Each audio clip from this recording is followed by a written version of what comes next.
गणानां त्वा गणपतिगुं हवामहे कविं कवीनामुपमश्रवस्तमं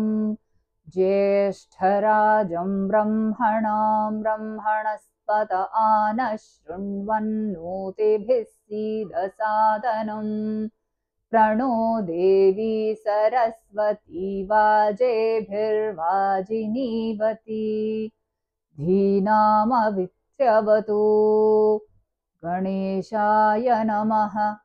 सरस्वत्यै नमः श्रीगुरुभ्यो नमः हरिः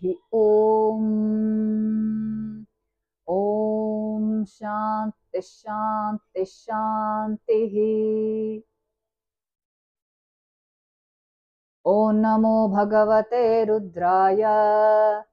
ॐ नमस्ते रुद्रमन्यव उतोत इषवे नमः नमस्ते अस्तु धन्वने बाहुभ्यामुतते नमः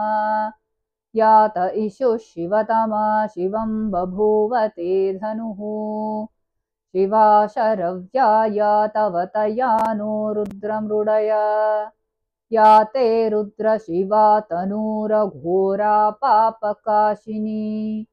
तया नस्तनुवाशन्तमया गिरिशन्ताभिचाकशीः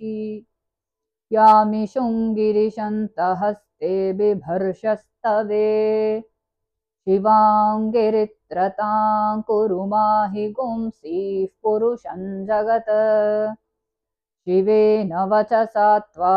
गिरिशाच्छावदामसि यथा नः सर्वमिज्जगदयक्ष्मगुं सुमना असत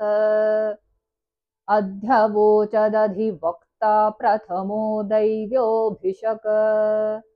अहीगश्च सर्वा आञ्चं भयन् सर्वा आश्च यातु धान्यः असौ यस्ताम्रो अरुण उत बभ्रुः सुमङ्गलः ये चेमागुं रुद्रा अभितो दिक्षु श्रिता सहस्रशो वैशागुं हेडईमहे असौ यो वसर्पति नीलग्रीवो विलोहितः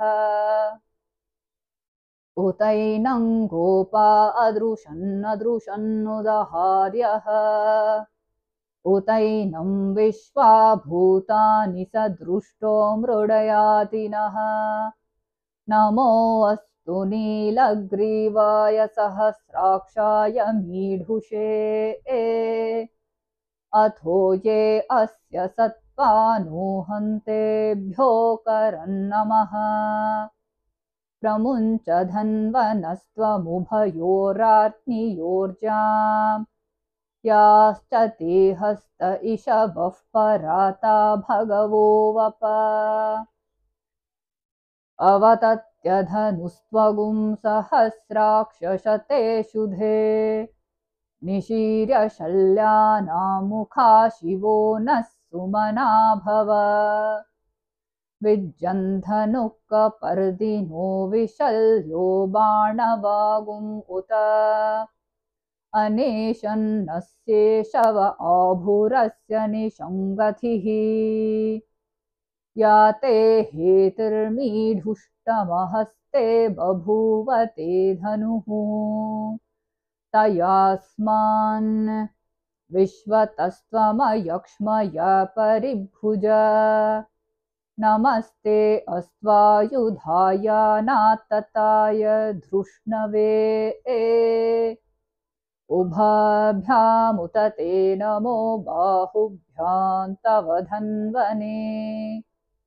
परिते धन्वनो हेतिरस्मान् ऋणक्तु विश्वतः अथो य इषुधिस्तवारे अस्मन्निधेहितम् नमस्ते अस्तु भगवन् विश्वेश्वराय महादेवाय त्र्यम्बकाय त्रिपुरान्तकाय त्रिकाग्निकालाय कालाग्निरुद्राय नीलकण्ठाय मृत्युञ्जयाय सर्वेश्वराय सदाशिवाय श्रीमन्महादेवाय नमः।